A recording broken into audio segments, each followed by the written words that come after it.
Okay, my legitimacy in addressing you today, I am Fianna Fáil's candidate in the European election in Dublin. I was selected by the Fianna Fáil members to contest this election. I have been a city councillor for 10 years.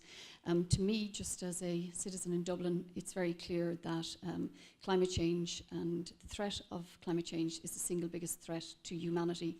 And unfortunately, from a political perspective, it is not a subject that is in the mainstream, and we need to change that. We need to bring this debate into the mainstream and into the centre of all political debates. Personally, myself, my husband, my children, we have taken initiatives to try and make ourselves more environmentally conscious and responsible. Things like getting rid of our second car, using a bike to get around, installing solar panels, doing my laundry late at night, using a timer, simple devices, a timer on an adapter, using environmentally friendly nappies when the kids were younger. In terms of my work as a city councillor, I have been quite strong in the whole issue and policy of waste management in the city. I absolutely oppose the disastrous decision of the City Council to withdraw from the collection of domestic waste in the city, primarily because it was destined to result in a massive increase and a crisis of illegal dumping in the city. I've consistently pushed for and supported the development of better waste management services in Dublin City. And not only just for domestic, collections from the door, but also the communal, the common bring centres, which are of huge benefit. And when people are provided with access to those services, I think by and large we adopt to them and we use them well. I've also been very strong on the area of traffic management in the city. I think the IPCC report said that 27% of the carbon emissions have up to 2010 came from transport. And if it's left unchecked, transport will account for about 50%. So transport is a big issue, and here in Dublin I supported the ban on the HGVs, took the HGVs out of the city centre, and indeed pushed to have the cordon for the HGVs extended to include more residential areas in the city. Traffic management is a big issue, and support for cycling and the reduction of cars and car usage in the city is one that I have been very strong on. In terms of Fianna Fáil, and I'm not going to get into a whole long list of it, and most people don't really associate Fianna Fáil that much with the green agenda, but we have got some good credentials in this area in terms of our support for public transportation. Indeed, the Free Travel Initiative isn't seen as an environmental one, but it is one that helps reduce the amount of private car usage. The linking of the VRT to emissions, the smoking ban, indeed the banning of the smoky fuels, the plastic bag levy, and the introduction and extension of domestic recycling services. If I'm elected to the European Parliament, if I'm lucky enough to be elected to the European Parliament, I'll be a member of the Alliance of Liberals and Democrats in Europe. It is a strong centrist political grouping, and Frank is going to get me to shut up. All I will say to you is if you look at the ALDE group, it has a very strong track record and very strong manifesto in the environmental segment. Thank you, Frank. Firstly, I suppose my first priority, and recognising that most of our environmental law does come from Europe, would be, from an environmental perspective, my first priority would be to focus on ensuring that the 2030 framework that will be agreed, that is focused very clearly on positioning Europe to take a lead on this issue. Europe must act as one, and that is from where we will take our strength. And I think we need to take leadership in that. We need to ensure that the 2030 framework prioritises binding environmental and climate change goals that will deliver a broad energy mix, that will boost the green economy, but without stifling economic growth. I think that is something we need to bring people along with us. Not enough people are engaged in this debate. It's critical that we, Europe, in agreeing the 2030 framework, ensure that that we get the balance right, but that we work as one, and that we bring people along, that the goals are realistic, that they're achievable, and that they are binding.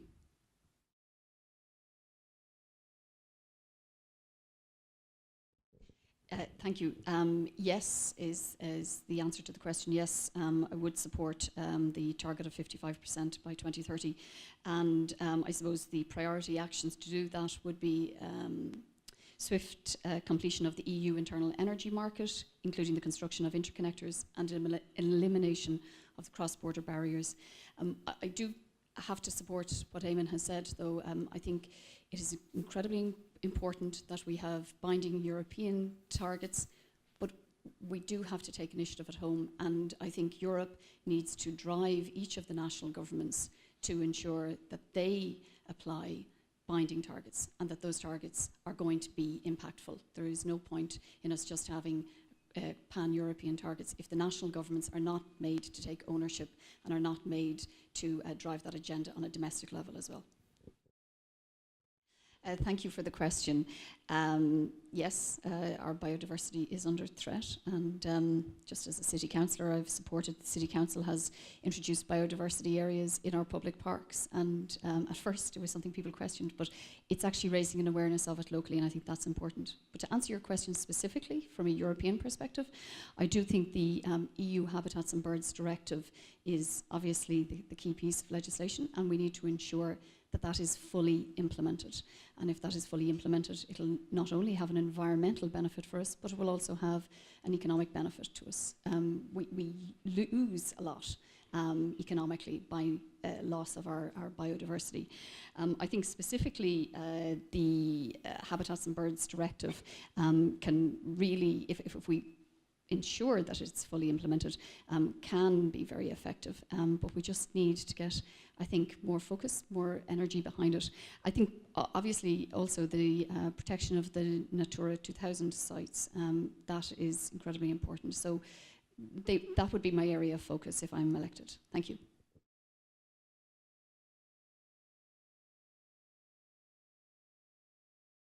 Yeah, thank you for the question. I agree completely with Eamon in terms of the challenges and the enormity of the challenge. But I do think somehow, or in a certain way, the way this question is phrased captures the challenge of actually getting the general population to engage in this debate. Because by pitting the environment against the economy, it really turns people off. It makes people feel that if we are going to embrace championing of the environmental agenda, we're actually working against an economic growth agenda. And I think we have to stop that. I think we need to phrase the discussion and have the debate not as being the economy versus the environment or the environment versus the economy.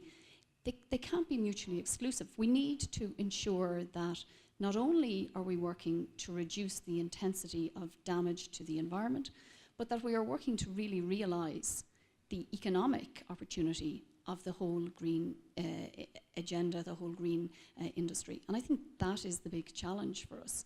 We have to do that, and Europe needs to take a lead in doing that.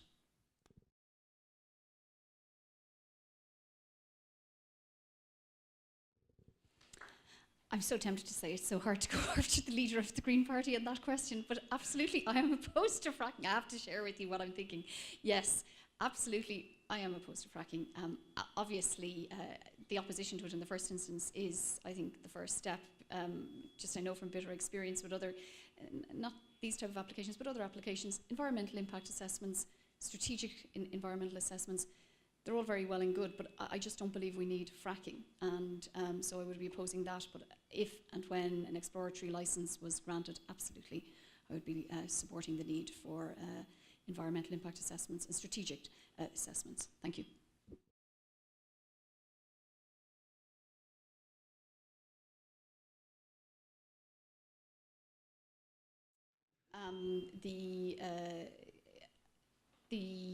The TTIP is hugely important, and I don't subscribe to the view that we should just disengage and walk away from it. I am very concerned that all of the negotiations are being managed by the European Commission, and I would agree that there is not enough transparency and we do not have enough visibility, and certainly the population of Europe does not have enough information on what actually is going on. I do see, however, a huge role and a very important role for the next European Parliament in putting some checks on that situation. I believe that the MEPs who are elected can take ownership and can stand up for the interests of the people of Europe, the nations of Europe, our environment, our agriculture, our economy. And it is something that I believe I'm somebody who worked for 20 years, with a business background. I was lucky enough earlier to win a green card, and I spent 8 years working out of the US. I know the US, I know the mentality, I know the upside of it, and I know the downside of it. We can't, it is unrealistic for Ireland or for Europe to think that we can continue to act without having some sort of agreement. What is critical, though, is that the agreement that we make with the US is one that is socially responsible and economically responsible and serves Europe's interests and the peoples of Europe well.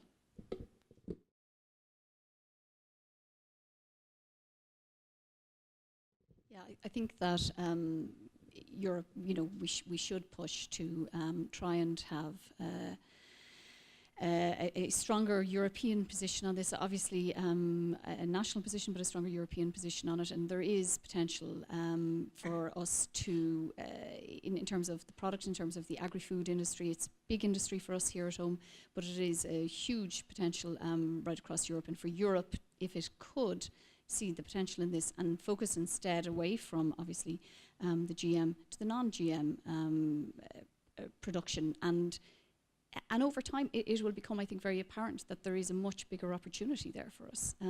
But it's about trying to focus on the bigger opportunity. And I suppose that's just a job of work for the next European Parliament to do.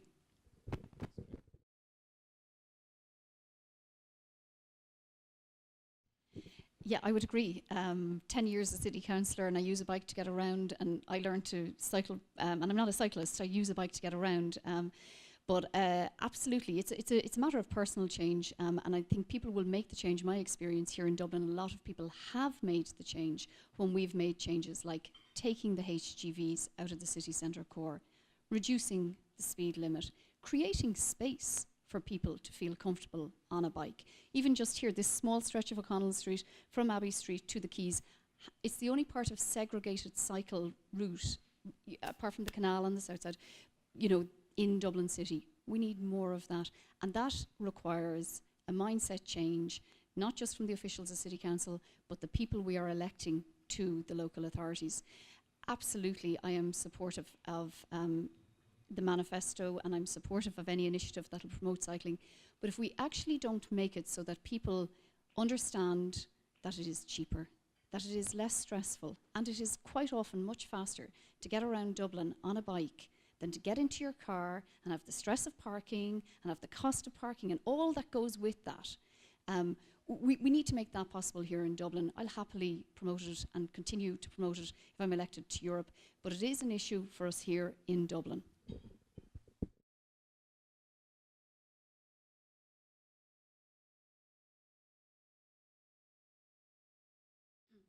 Yeah, thank you. And I would agree. I think that it is disappointing, and I obviously agree with everything, and I wasn't there in government, unlike Eamon, but I think that the intention and certainly the initial steps that were taken were very positive. It is hugely disappointing, though, that those measures were not built on. And the greatest example of the abuse of a new tax which was introduced is the way the whole property tax has been abused. Here in Dublin, we were told if we paid our property tax, 80% of it would be spent locally. That would be ring-fenced for investment in local services. We've paid 200 million euros in property tax in Dublin this year. And that money has been taken and pushed into creating a super quango called Irish Water. Now, we need investment in our water services. There is no doubt about that. But the introduction of these water charges and the government's strategy in prioritising the introduction of domestic water meters over and above the fixing of the leaks and the securing of an adequate and reliable water supply for Dublin is wrong. It is a further abuse, so it is, of people to tell them that you're paying for something and you're going to give it to them in their local areas and then spend it on consultants and bonuses. And the water charges are going to do even further damage because they're not seen and they will not be an environmental conservation measure, and that is wrong. The increases in the carbon taxes recently are only going to contribute to what is already significant fuel poverty in this city. So while I think we made good steps, they should have been built on. It is hugely disappointing that not only are the measures not being built on, but in fact, any good of them is being undone and further damaging measures are being introduced. Unfortunately, I know far more about rubbish and the collection of it, or lack of collection of it in this city than I ever imagined I could have filled my tiny brain with. The City Council did withdraw from the collection of domestic waste in the city over a year ago. It was a deal that was done behind closed doors. It was a deal that was done without any sufficient public consultation. It is a deal that left 40,000 low-income households in the city without a bin waiver or any alternative to the bin waiver. Now, people in Dublin didn't get a bin waiver because they knew somebody, they had a friend in the council. They got it because they couldn't afford to pay for bin charges. We have a massive problem, particularly in the core inner city, with illegal dumping as a consequence. It is costing the city hundreds and thousands, if not millions, to clean up the illegal dumping.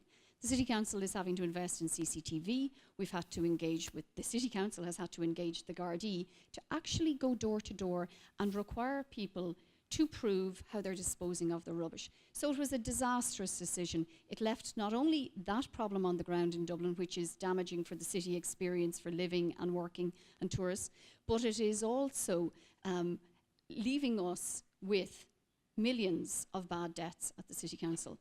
On top of which, what Claire was referring to there, the polluter pay principle has completely gone out the window. You are no longer incentivized to recycle or to reduce your rubbish. And on top of that, the private companies who have entered the market, and elderly people in particular have been hit really hard with this in the last 6 months. They are being forced to pay a minimum of 120 euros a year. That's it, whether you put your bin out or you don't put your bin out. And it has really hit people living on their own. It was a disastrous decision.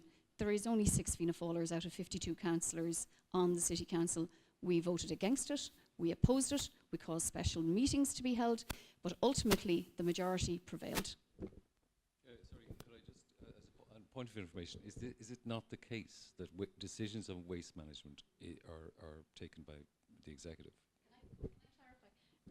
I'd like to clarify that nuance, because that is the line that is used all the time. Absolutely, it is an executive function. But the executives can only operate if they've got an approved budget by the councillors. The councillors vote on the budget. Labour and Fine Gael councillors voted for a budget that allowed for the withdrawal of waste collection by City Council in Dublin City. That's how it came about.